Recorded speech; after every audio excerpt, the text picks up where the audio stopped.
नमस्कार दोस्तों, आज झारखंड में वही दृश्य दोहराया गया जिसकी उम्मीद किसी लोकतांत्रिक व्यवस्था में नहीं की जा सकती। जिस तरह की बातें और चर्चाएं दिल्ली में हो रही थी, जहां छात्रों की आवाज सुनी जा रही थी और एक लंबी प्रक्रिया चल रही थी, आज झारखंड में ठीक उसके उलट हुआ। झारखंड जहां गैर भाजपा दल की सरकार है, वहां अपने हक की और पारदर्शी परीक्षा की मांग कर रहे छात्रों पर पुलिस ने लाठियां बरसाई। प्रदर्शनकारी छात्रों को लहूलुहान किया गया। केस वाले मुझे बताइए, फिर मेरे ख्याल से वही सब बताइए नहीं।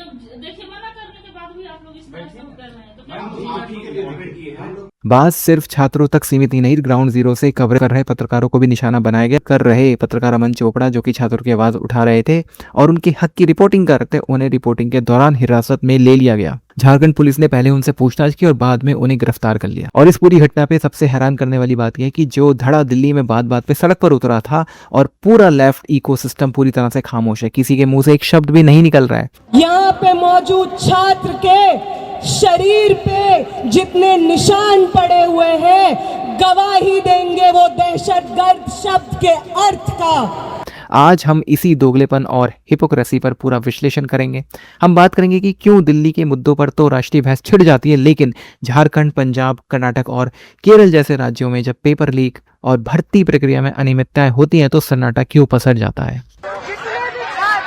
आंदोलन कर रहे हैं इस चीज की मांग को लेकर के कि 14वीं जेपीएससी और जेएसएससी सीजीएल का जो एग्जाम हुआ है, उसमें जो भारी अनियमितता हुई है, घोटाला, करप्शन हुआ है, इस एग्जाम को, परीक्षा को रद्द किया जाए और तुरंत री एग्जाम का शेड्यूल आए ताकि नियमित रूप से भर्तियां वापस हो सके।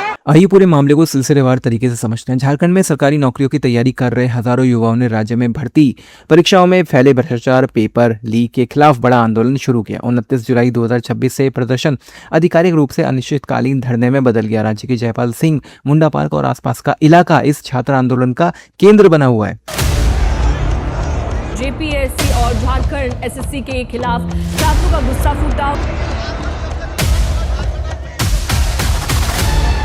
झारखंड सरकार ने शुरुआत में जेएसएससी पेपर लीक मामले की जांच राज्य सीआईडी को सौंपी थी, लेकिन छात्रों और प्रदर्शनकारियों के अनुसार सीआईडी जांच के दौरान जो आंकड़े सामने आए वे चौंकाने वाले हैं। जेएसएससी परीक्षा पे 150 में से 135 प्रश्नों के उत्तर परीक्षा से पहले लीक हो चुके थे। साथ ही साथ कुल 120 प्रश्न पूरी तरह से लीक हुए प्रश्न पत्र में हूबहू मेल खा रहे थे। छात्रों ने ईमेल और व्हाट्सएप के जरिए पुलिस और प्रशासन को पक्के दस्तावेजी सबूत जमा कराए हैं। इसके बावजूद छात्रों का आरोप है कि राज्य के उच्च अधिकारियों ने उनकी शिकायतों पर कोई ठोस कार्रवाई नहीं की है और लीपापोती करने की कोशिश की जा रही है। अब यही हर जगह चलता है, जहां पे भी विपक्ष की सरकारें हैं, ये कोई भी जांच ठीक से नहीं करते और लीपापोती करते हैं। लेकिन कोई भी स्टूडेंट यूनियन जो लेफ्ट से जुड़ी हुई हो, कभी भी इनसे सवाल नहीं पूछेंगे और दोगलापनी दिखाएंगे, जैसे कि नेहा वोरा और उसके साथी दिखा रहे हैं। खैर, आगे बढ़ते हैं। एक ही राज्य नहीं है झारखंड, और भी राज्यों की यही कहानी है। अब इस आंदोलन की सबसे बड़ी खासियत यह है कि छात्रों ने शुरुआत से ही राजनीतिक दलों और छात्र संगठनों को अपने मंच से दूर रखने की कोशिश की ताकि मुद्दा भटके नहीं। लेकिन 7 अगस्त के आसपास लगभग 1000 से 1500 छात्रों और कार्यकर्ताओं के एक मार्च आयोजित किया गया, जो विधानसभा के मानसून सत्र के पहले दिन बिरसा चौक से विधानसभा की ओर बढ़ रहा था। इसी मार्च में all India student association, student federation of India और ऑल इंडिया स्टूडेंट फेडरेशन जैसे वामपंथी संगठनों के कुछ अन्य आदिवासी संगठनों के प्रतिनिधि शामिल हो गए थे। एआईएसए की राष्ट्रीय अध्यक्ष नेहा वोरा, जो दिल्ली से रांची इस आंदोलन को समर्थन देने गई थी, इस मार्च की अगुवाई कर रही थी। विधानसभा से लगभग 1.5 किलोमीटर पहले महावीर मंदिर के पास एक अज्ञात व्यक्ति ने, जिसने छात्र बनकर जुलूस में प्रवेश किया था, नेहा वोरा और मार्च का नेतृत्व कर रहे अन्य कार्यकर्ताओं पर काली शाही फेंकी। प्रदर्शनकारियों ने उस व्यक्ति को मौके पर ही पकड़ लिया, जहां हल्की हाथापाई के बाद उसे पुलिस के हवाले कर दिया गया। पॉलिटिकल एक्सपर्ट्स और खुद आंदोलनकारी छात्रों का मानना है कि घटना आंदोलन को भटकाने और इसे राजनीतिक रंग देने का प्रयास किया। छात्रों ने स्पष्ट किया कि ऐसे तत्व आंदोलन में राजनीति घोलकर परीक्षा में पारदर्शिता की मूल जो मांग है उसको कमजोर करना चाहते हैं। इसके बाद जब नेहा वोरा के भाषणों के पुराने वीडियो वायरल हुए तो बड़ा विरोधाभास सामने आया।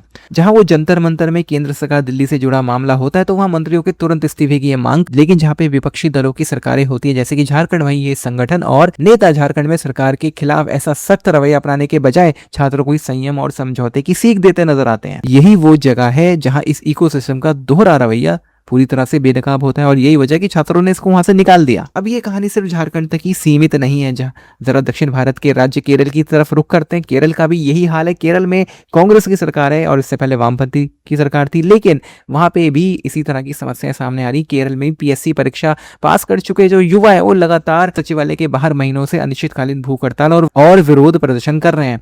उनका कहना है कि भाई पीएससी रैंक होल्डर्स परीक्षा पास करने के बावजूद उन्हें अपॉइंटमेंट लेटर मिले ही नहीं है। लगातार हड़ताल के कारण कई प्रदर्शनकारी युवाओं का स्वास्थ्य गंभीर रूप से बिगड़ चुका है। अब 6 अगस्त को जो भारतीय जन युवा मोर्चा है उसने पीएससी अभ्यर्थियों के समर्थन में सचिवालय की ओर एकजुटता मार्च निकाला और पुलिस बैरिकेड तोड़ने का प्रयास किया, तो केरल पुलिस ने प्रदर्शनकारियों पर वाटर कैनन का इस्तेमाल किया।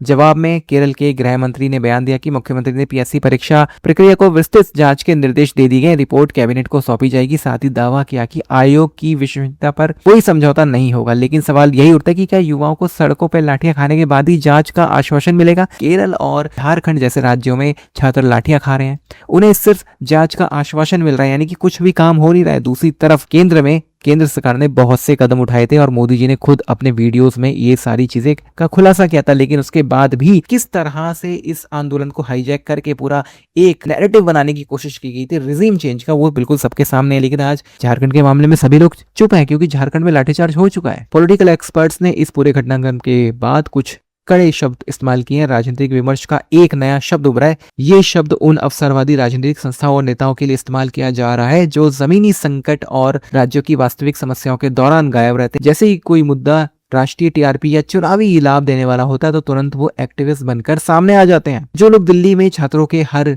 मुद्दे पर प्रेस कॉन्फ्रेंस करते हैं, वे पिछले 1 महीने से झारखंड में आंदोलन कर रहे लाखों छात्रों के पास क्यों नहीं पहुंचे? ना कोई बड़ा प्रतिनिधि मंडल रांची गया और ना ही राज्य सरकार से किसी के इस्तीफे की मांग की गई। आंकड़े बताते हैं कि जिन विरोध प्रदर्शनों में बड़ी राष्ट्रीय पार्टियों की सीधे आपसी भिड़ंत नहीं होती, जैसे रांची का गैर राजनीतिक धरना, उन्हें राष्ट्रीय मीडिया के प्राइम टाइम में नाम मात्र की कवरेज मिलती है।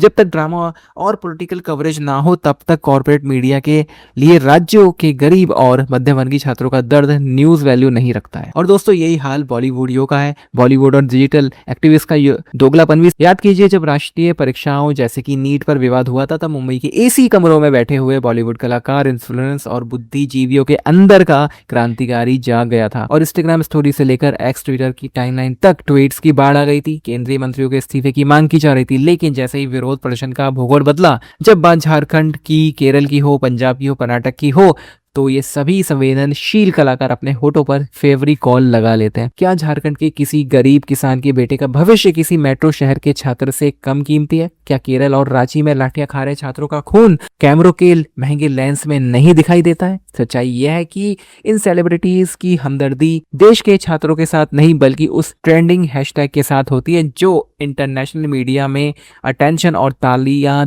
दिलवा सके। दोस्तों जब लोग जाते भी हैं, जैसे कि अमन चोपड़ा जी गए तो उन्हें आज वहां पे गिरफ्तार कर लिया गया, लेकिन अब उनके पक्ष में भी कोई बोलेगा नहीं क्योंकि इन लोगों को अपना एजेंडा चलाना होता है। इनका मकसद किसी को न्याय दिलाना है ही नहीं है। ये सिर्फ विदेशी फंड पे चलने वाले वो एनजीओ जीवी हैं जिन्हें देश से कोई मतलब नहीं। दोस्तों अगर पेपर लीक दिल्ली या केंद्रीय परीक्षा में गलत है तो वही पेपर लीक झारखंड की परीक्षाओं में 150 से 135 सवाल लीक होने पर भी उतना ही बड़ा गंभीर अपराध है। अगर पेपर लीक दिल्ली या केंद्रीय परीक्षा में गलत है तो वही पेपर लीक झारखंड में भी गलत है।